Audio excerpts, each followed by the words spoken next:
आजकल अपन खतरनाक मूड में हैं। सुन लो रे, मध्य प्रदेश छोड़ देना, नहीं जमीन में गाड़ दूंगा 10 फीट, पता नहीं चलेगा कहीं भी किसी। वेलकम है आप सबका द लाउड स्पीकर में। मैं हूँ अखिल सावेद। क्या शिवराज सिंह चौहान मध्य प्रदेश को उग्र हिंदुत्व की राह पर ले जाना चाह रहे हैं, और अगर ऐसा कर रहे हैं तो इसका कारण क्या है? आइए हम आपको एक खास रिपोर्ट दिखाते हैं जिसको द वायर ने प्रकाशित किया है, और उसको लिखने वाले दीपक गोस्वामी, जो कि एक इंडिपेंडेंट रिपोर्टर हैं। मैं सबसे पहले कुछ न्यूज़ आर्टिकल्स की हेडलाइन से स्टार्ट करूंगा, और हेडलाइंस को पढ़कर आपको यह अंदाज़ा लगाना है कि मैं किस स्टेट की बात कर रहा हूं। चलिए हम स्टार्ट करते हैं। ईदगाह हिल्स का नाम हो गुरु नानक टेकरी। विधानसभा अध्यक्ष ने कहा होशंगाबाद को नर्मदापुरम पुकारे, लुटेरों के नाम से नहीं। हबीबगंज का नाम अटल जंक्शन स्टेशन करने की तैयारी, जो कि हबीबगंज अभी इंडिया का सबसे बड़ा रेलवे स्टेशन बनने को जा रहा है और बहुत ही फेमस हो चुका है। भाजपा विधायक के बेटे ने कॉमेडियन को पीटा। हिंदूवादी संगठनों की मुस्लिम स्थल में तोड़फोड़, मुस्लिमों के घर पर बनाया निशाना। राम मंदिर के निर्माण के लिए चंदा इकट्ठा करने वाले मुस्लिम इलाके से निकाली रैली। दो समुदायों में पथराव और हिंसा। मुस्लिम परिवार का प्रशासन ने ढहाया मकान। लव जिहाद के खिलाफ कानून को हरी झंडी।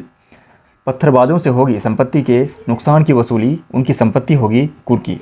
आदिवासियों को गैर हिंदू बताने वालों पर दर्ज हो राजद्रोह का केस। खुली गांधी के हत्यारे गोडसे की ज्ञानशाला, किया जाएगा गोडसे का महिमा मंडन। सैफ अली खान हिंदुओं को तांडव करने के लिए बाध्य न करें। यह पिछले कुछ दिनों में सुर्खियां रही कुछ शीर्षक है, जिन्होंने पहली नज़र में लगता है कि हम यूपी के यानी कि योगी आदित्यनाथ की उत्तर प्रदेश की बात कर रहे हैं। अगर आप ऐसा सोच रहे हैं तो आप बिल्कुल गलत हैं। दरअसल हम अभी उत्तर प्रदेश की नहीं बल्कि मध्य प्रदेश की बात कर रहे हैं, जो जहाँ के मुख्यमंत्री शिवराज सिंह चौहान हैं। वही शिवराज सिंह चौहान की बात हम कर रहे हैं, जिनको एक उदारवादी नेता के रूप में जाना जाता था। इनका उदारवादी भाजपा में एक अलग पहचान बनाता था। कुछ लोग तो ये भी कहते थे कि उनके अंदर पूर्व प्रधानमंत्री अटल बिहारी वाजपेयी के गुण यानी कि लक्षण दिखते हैं। क्या मध्य प्रदेश भी अब उत्तर प्रदेश की राह पर निकल चुका है, यानी कि एक हार्डकोर हिंदुत्व वाली राह पर निकल चुका है? ये सवाल क्यों उठ रहे हैं? क्या इसमें शिवराज सिंह की मजबूरी है या संघ का दबाव? संघ का दबाव हम इसलिए कह सकते हैं क्योंकि 3.5 महीने के अंदर संघ प्रमुख मोहन भागवत 4 बार मध्य प्रदेश का दौरा भी कर चुके हैं।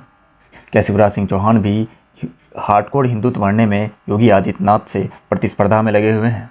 अनुराग द्वारी, जो कि एनडीटीवी के लिए समूचे प्रदेश के लिए काम करते हैं, उनका भी यह मानना है कि शिवराज सिंह चौहान वो शिवराज सिंह चौहान नहीं रहे जो पिछले 3 कार्यकाल में उनका अंदाज़ था।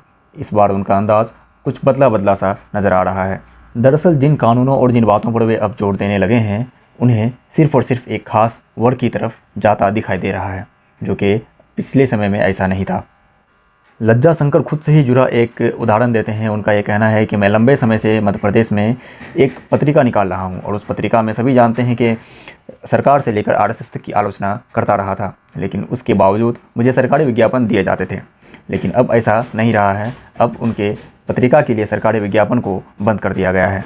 समझ बताते हैं कि अल्पसंख्यकों के मन में भी शिवराज सिंह चौहान को लेकर एक अच्छी इमेज थी, लेकिन अब वो इमेज भी धीरे धीरे डाउन होती जा रही है। दरअसल सिमी इनकाउंटर 2016 में एक इनकाउंटर किया गया था, जिन पर बहुत सारे सवाल उठे थे। Student Islamic movement of India यानी कि सिमी के कुछ छात्रों को भोपाल के केंद्रीय जेल में बंद कर दिया गया था, लेकिन अचानक एक रात खबर आती है कि वो जेल से भाग चुके हैं। उसके बाद पुलिस ने इनकाउंटर करने का दावा किया। उस इनकाउंटर पर काफ़ी सवाल भी खड़े हुए, लेकिन पुलिस को क्लीन चिट मिल चुकी थी। यह बात सही है कि शिवराज ने अपनी हिंदूवादी नेता की छवि को तीसरे कार्यकाल के अंत से ही गढ़ना शुरू कर दिया था। पहले वे 5 महीने लंबी नर्मदा यात्रा पर निकले, और फिर हिंदू दर्शन और सनातन धर्म की महानता का संदेश देने के लिए 2 महीने लंबी यात्रा निकाली। उन्होंने यहाँ खूब साधु संतों और हिंदुत्व से जुड़े लोगों को अपने मंच पर जुटाया और स्वयं को एक हिंदू नेता के तौर पर स्थापित करने का प्रयास किया। साथ ही साथ लोगों को जनहित के मुद्दों से हटाकर धर्म के नाम पर अपने पार्टी के पक्ष में लामबंद करने की कोशिश की। भोपाल के जावेद अनीस एक स्वतंत्र पत्रकार और सामाजिक कार्यकर्ता हैं। इस मामले में उनकी राय सबसे खास इसलिए हो जाती है क्योंकि वो एक मुस्लिम है और उनकी पत्नी एक हिंदू। लेकिन वो भी बताते हैं कि दरअसल पिछले बार शिवराज सिंह की सरकार कुछ ज़्यादा ही मजबूत थी, लेकिन इस बार सिंधिया की बैसाखी है। मध्य प्रदेश अभी उन एजेंडों पर चल रही है जिन एजेंडों पर चलने के लिए भाजपा जानी जाती है, यानी कि विकास को छोड़कर एक धार्मिक महत्व को, एक धार्मिक एजेंडे पर चलना। यानी कि लव जिहाद और पत्थरबाजी कानून पर पत्थरबाजी मामलों पर जो कानून अलग से बना रहे हैं उन्हें बनाने की कोई ज़रूरत तो थी नहीं। वो कानून पहले से ही मौजूद हैं, बस उन्हीं कानून में थोड़ा बहुत सुधार या कुछ जोड़ देना था। लेकिन अलग से कानून बनाकर और लोगों को और पूरी दुनिया को ये बताकर कि भाजपा ने एक नया कानून बनाया है, ये सिर्फ़ और सिर्फ अपनी पीठ थपथपाना ही कहा जा सकता है। जानकारों का मानना यह है कि अब शिवराज को ये लगने लगा है कि नरेंद्र मोदी के बाद प्रधानमंत्री का सबसे बड़ा चेहरा सिर्फ योगी आदित्यनाथ है। लेकिन इससे पहले नरेंद्र मोदी और शिवराज सिंह चौहान दोनों को ही देखा जाता था। लेकिन हार्डकोर हिंदुत्व के चलते नरेंद्र मोदी को संघ ने पहले प्राथमिकता दी और शिवराज पीछे रह गए। बस इसी प्रतिस्पर्धा में कि हो सकता है कि आने वाले समय में मोदी का कार्यकाल पूरा हो जाए और उसके बाद दूसरा नंबर पर योगी आदित्यनाथ ना आ जाए, इसके लिए शिवराज के लिए मजबूरी बन चुकी है कि वो भी हार्डकोर हिंदुत्व की तरफ अपनी इमेज को लेकर जाए। क्योंकि भाजपा के अनुसार 75 साल के बाद कोई नेता किसी पद के लायक नहीं रहता है और नरेंद्र मोदी के बाद शिवराज सिंह चौहान इस मौके को गंवाना नहीं चाहते हैं। हालांकि कांग्रेस की सरकार गिरने के बाद शिवराज को ही मुख्यमंत्री बनाया गया, क्योंकि शिवराज सिंह चौहान एक ऐसे मुख्यमंत्री के तौर पर जाने जाते हैं जो पार्टी के लिए काफ़ी ज़्यादा फंड इकट्ठा करते हैं और सबसे ज़्यादा फंड इकट्ठा करने वाले मुख्यमंत्रियों में वह शामिल हैं। और कोरोना जैसी महामारी थी उस वक्त, और उस महामारी के वक्त ऐसा प्रशासक चाहिए था जो वरिष्ठ हो, स्थिति को संभाल सके।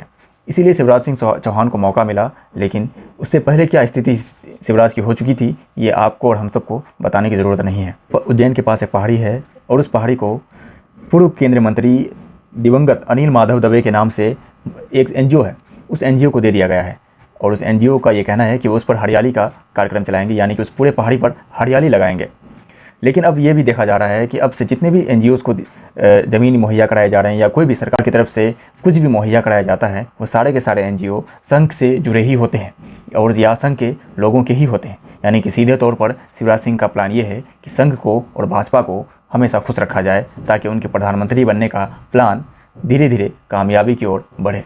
शिवराज के इन नए 11 महीने के कार्यकाल में यह भी देखा गया कि सरकार कितनी सख्त है। दरअसल सांप्रदायिक मामलों में शिवराज सिंह की सरकार सांप्रदायिक मामलों में पहले ही बहुत ज़्यादा कठोर थी, यानी कि सांप्रदायिक मामलों को किसी भी तरह से बर्दाश्त नहीं किया जाता था। इस बार भी वही हुआ है, लेकिन इस बार मुस्लिम पक्ष के तो मकान ढहा दिए गए, लेकिन वहीं पे दूसरे पक्षों पर एक ज़रा भी कार्रवाई नहीं हुई। पुराने भोपाल में एक ज़मीन थी जो कि एक विवादित ज़मीन बहुत सालों से चली आ रही थी। इस ज़मीन पर वक्फ बोर्ड अपना दावा कर रही थी तो संघ से जुड़े लोग अपना दावा कर रहे थे और इस ज़मीन के जस्ट सामने RSS का कार्यालय भी है। 17 जनवरी की सुबह जब मैं भी सवेरे उठा तो देख रहा हूँ कि पूरा भोपाल बंद है। चारों तरफ बैरिकेड्स लगे हुए हैं, जगह जगह रैपिड एक्शन फोर्स और पुलिस की भारी संख्या में मौजूदगी है। और पुराने भोपाल में जहाँ जहाँ मुस्लिम इलाके हैं उस इलाकों में तो फोर्स की संख्या कुछ ज़्यादा ही थी। भोपाल के लोग जब 17 जनवरी को सो के उठे तो उन्हें यह पता चला कि आसपास कर्फ्यू लग चुका है, यानी कि पूरे भोपाल के कई क्षेत्रों में कर्फ्यू लग चुका था। और इस कर्फ्यू लगने का कारण यह था कि संघ के लोग उस विवादित ज़मीन पर अपनी बाउंड्री कर रहे थे और ये बाउंड्री 3 दिन तक चली और 3 दिन तक उस इलाके को सील कर दिया गया था। इस मामले में दूसरे पक्ष के लोगों का ये कहना था कि यह मामला हाईकोर्ट में लंबित है, लेकिन संघ के दबाव में आकर सरकार ने आधी रात को ही कर्फ्यू लगाकर संघ को इजाज़त दे दी, संघ के लोगों को इजाज़त दे दी कि आप वहाँ पर बाउंड्री लगा सकते हैं। वहीं शिवराज सिंह के व्यवहार भी आजकल कुछ बदले नज़र आ रहे हैं और भाषा का स्तर भी कुछ गिरता ही जा रहा है। उनकी भाषा के स्तर इतने गिर चुके हैं कि कुछ ऐसे वर्ड हैं जो सुनने के बाद ये नहीं लगता है कि एक मुख्यमंत्री इन शब्दों का उच्चारण कर रहे हैं, वो भी स्टेज पर से।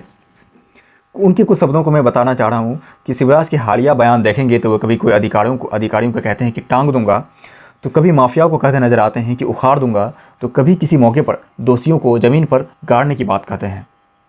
जानकारों का मानना है कि शिवराज पहले शांत रहा करते थे, लेकिन अब उनकी छवि भी योगी आदित्यनाथ की तरह कठोर प्रशासक बनने की चाह रहे हैं। आज योगी आदित्यनाथ को मोदी के उत्तराधिकारी के तौर पर देखा जाता है। वहीं योगी की कट्टर हिंदू नेता की शैली भी मोदी से मिलती जुलती है। शायद शिवराज भी पार्टी के मिजाज के मुताबिक खुद को बदला हुआ दिखाकर मोदी के उत्तराधिकारी के रूप में पेश करना चाहते हों। ये पिट्ठू कलेक्टर सुन ले रे, हमारे दिन भी जल्दी आएंगे, और तेरा क्या होगा? सुन लो रे, मध्य प्रदेश छोड़ देना, नहीं जमीन में गाड़ दूंगा, 10 फीट पता नहीं चलेगा कहीं भी किसी।